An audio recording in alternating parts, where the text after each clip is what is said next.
सोचिए, एक ऐसा हथियार जो किसी भी एयर डिफेंस को चीर कर निकल जाए। एक ऐसा हथियार जो पूरे गेम के रूल्स ही बदल दे। और सुनिए, ये कोई कल्पना नहीं है। इजराइल असल में भारत को यही ऑफर कर रहा है। नाम है गोल्डन होराइजन। और यकीन मानिए, ये सिर्फ एक मिसाइल नहीं है, ये एक बहुत बड़ा स्ट्रेटेजिक बदलाव है। तो कहानी शुरू होती है साल 2025 से। एक ऐसी घटना हुई जिसने दुनिया भर के मिलिट्री एक्सपर्ट्स को, आप कह सकते हैं, हिला कर रख दिया। हुआ ये कि एक अकेली मिसाइल ने कतर की राजधानी दोहा पर स्ट्राइक किया। अब ये कोई आम हमला नहीं था। इस एक मिसाइल ने न सिर्फ कतर के, बल्कि दुनिया के सबसे एडवांस्ड माने जाने वाले अमेरिकन एयर डिफेंस सिस्टम को भी पूरी तरह से धोखा दे दिया। सब हैरान थे कि आखिर ये हुआ कैसे। और देखिए, जो बात सबसे ज्यादा हैरान करने वाली थी वो था इसका रास्ता। इजराइल ने बाद में जब खुलासा किया तो पता चला कि ये हमला मेडिटरेनियन सी से नहीं बल्कि रेड सी से हुआ था। जरा सोचिए इस बारे में।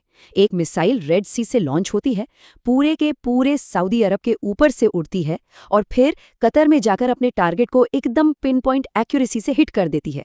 कमाल है ना? तो सवाल ये है कि आखिर वो कौन सा हथियार था जिसने ये लगभग नामुमकिन लगने वाला काम कर दिखाया।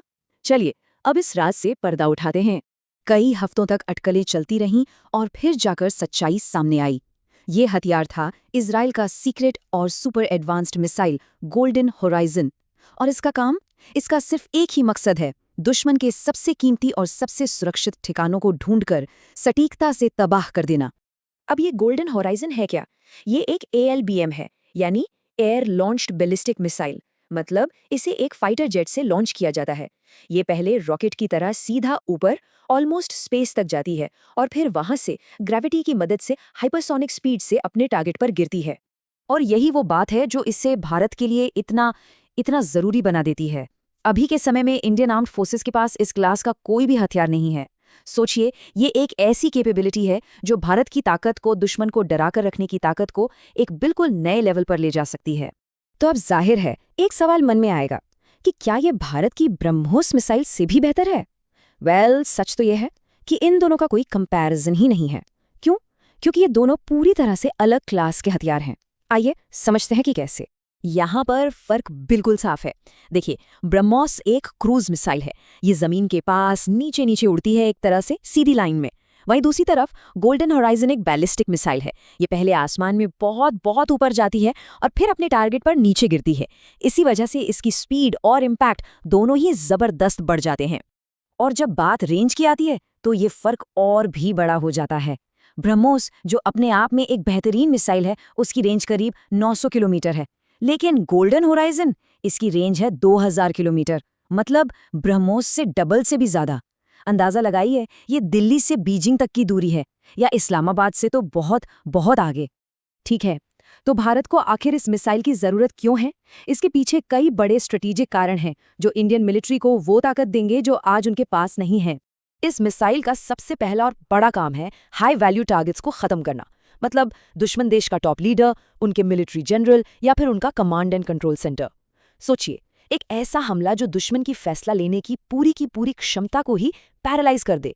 इससे जंग को बहुत जल्दी खत्म किया जा सकता है। पर यह सिर्फ लीडरशिप को टारगेट करने के लिए नहीं है। गोल्डन होराइजन एक जबरदस्त बंकर बस्टर भी है। ये जमीन के अंदर बहुत गहरे बने बंकरों को तबाह कर सकती है, बड़े बड़े मजबूत मिलिट्री बेस को नेस्तनाबूद कर सकती है। और तो और, ये दुश्मन के सबसे सुरक्षित न्यूक्लियर ठिकानों को भी निशाना बना सकती है। और अगर भारत ये मिसाइल डील फाइनल करता है तो इसे किस फाइटर जेट पर लगाया जाएगा? तो पूरी संभावना यही है कि इसे इंडियन एयरफोर्स के सबसे भरोसेमंद और ताकतवर fighter jet Sukhoi Su-30 MKI के साथ इंटीग्रेट किया जाएगा। अब जरा बड़ी पिक्चर देखते हैं। ये डील सिर्फ एक मिसाइल खरीदने बेचने तक सीमित नहीं है। नहीं, ये इंडिया और इजराइल के बीच लगातार गहरे होते स्ट्रेटेजिक पार्टनरशिप का एक बहुत बड़ा सबूत है। एक बात समझिए, इजराइल अपनी सबसे एडवांस्ड और सेंसिटिव मिलिट्री टेक्नोलॉजी किसी के साथ भी आसानी से शेयर नहीं करता। तो भारत को ये ऑफर मिलना ये दिखाता है कि दोनों देशों के बीच ट्रस्ट का लेवल कितना ऊंचा है। कहा तो ये भी जाता है कि अमेरिका के बाद अगर इजराइल किसी पर सबसे ज्यादा भरोसा करता है तो वो भारत है। और ये तो सिर्फ एक शुरुआत है। आने वाले समय में ये पार्टनरशिप और भी मजबूत होने वाली है। उम्मीद है कि दोनों देश मिलकर ballistic missile defence, advanced laser systems और नेक्स्ट जनरेशन ड्रोन्स जैसी फ्यूचर वॉरफेयर टेक्नोलॉजी पर काम करेंगे। इसको एक और नजरिए से देखिए।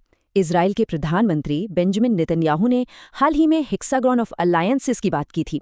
उन्होंने साफ साफ कहा था कि वो ग्रीस, साइप्रस, कुछ फ्रेंडली अरब देश और भारत के साथ मिलकर ये गठबंधन बनाना चाहते हैं। भारत इस बड़े प्लान का एक अहम हिस्सा है। और तो और एक संभावना ये भी जताई जा रही है कि भारत और इजराइल अपना डिफेंस अग्रीमेंट अपग्रेड कर सकते हैं, और अगर ऐसा हुआ तो इजराइल अपने कुछ सबसे एडवांस्ड हथियार सिस्टम्स को मेक इन इंडिया के तहत भारत में ही बना सकता है। ये एक बहुत बड़ा गेम चेंजर होगा। तो ये सब हमें आखिरी और सबसे बड़े सवाल पर ले आता है। अगर भारत को ये जबरदस्त टेक्नोलॉजी मिल जाती है तो इस पूरे रीजन में पावर का बैलेंस कैसे बदलेगा? सोचिए, जब किसी एक देश के पास ऐसी ताकत आ जाए कि वो किसी भी डिफेंस को भेद सके, तो गेम के सारे नियम हमेशा के लिए बदल जाते हैं। इसके नतीजे क्या होंगे, ये सोचने वाली बात है।